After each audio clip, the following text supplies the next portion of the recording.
The imperative mood in Spanish encompasses the formal and informal commands, which are orders given in a professional and personal scenario, respectively. Buzzle will tell you how to form formal and informal commands in Spanish. Please remember the imperative mood in Spanish is what encompasses the formal and informal commands. Commands vary as per regular and irregular verbs. Commands, in the literal sense of the word, are orders given to fulfill a certain task. Simple instances include, shut the door, or bring it here, etc. In Spanish, these commands are divided into formal and informal. They are used in different contexts. Also remember, there are different rules for formal and informal commands in Spanish. In the paragraphs below, you will learn the difference between formal and informal commands in Spanish, along with suitable examples. Formal commands: they are used when you address people in a formal manner. In fact, they can be termed to be more of requests than commands. They are mostly used in a professional environment. Their use is similar to the use of the personal pronoun you, in a formal as well as informal manner. While using formal commands, the personal pronoun usted is used in Spanish. Also, while addressing directly, the titles señor, senior, or señora, sra, are used, respectively. Verb conjugations: in case of are verbs, you are expected to remove the are and add an e from the root. Note that the endings in the imperative form are opposite of the respective verb roots. In case of er/er verbs, you must remove the root and add a. This can be better understood with examples. Let's say, the verb is hablar, to speak. Here, you have to first remove the root are, after which you will be left with hable. Now, add e to this word, which makes it hable, which is the formal command speak. Another simpler way of remembering the conjugation is to refer to the third-person singular form of the same verb, in the indicative mood. In the above case, it is habla. Just change the last letter from a to e, and you get the imperative form. Similarly, in case of verbs, apply the opposite. Consider the verb, comer, to eat. Scrap the ending, and add a instead. Now you have coma as the formal command, which is nothing but eat, said in the form of a request. While this is being said in the affirmative sense, you can use the same word for a negative sentence. All you need to do is add a no before the word. For example, no coma will be don't eat and no hable will be don't speak. You can of course add the pronoun here. To maintain the formal tone, you can say, como usted, por favor, which means, please eat. Informal commands: they are used when you address people who are close to you, your family, friends, neighbors, etc. Thus, their use is more common in your personal life, with known people. The informal pronoun, to, is used in this case. Mostly, this word is omitted during the actual command, since the use is evident from the verb conjugations.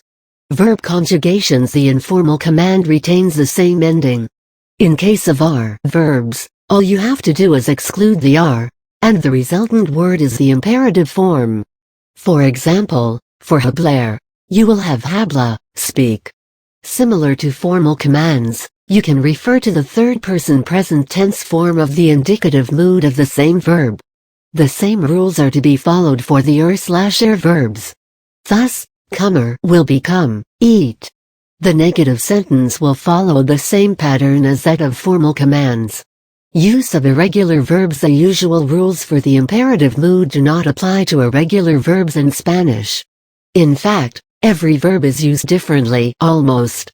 For example, there is a collection of irregular and verbs, which when used as informal commands, follow a certain pattern. This includes tenor, to have, salir, to leave, poner, to put, hacer, to make/do, decir, to say, ir, to go, ser, to be. In the above cases, tenor, poner, and salir will have their roots omitted. Thus, the words ten, pon, and sal will be the imperative informal commands. However, decir becomes die, hacer becomes haze, ir becomes v, while "seer" becomes "say." In case of formal commands, you have to refer to the first-person singular form of these verbs. Note that these are the go verbs.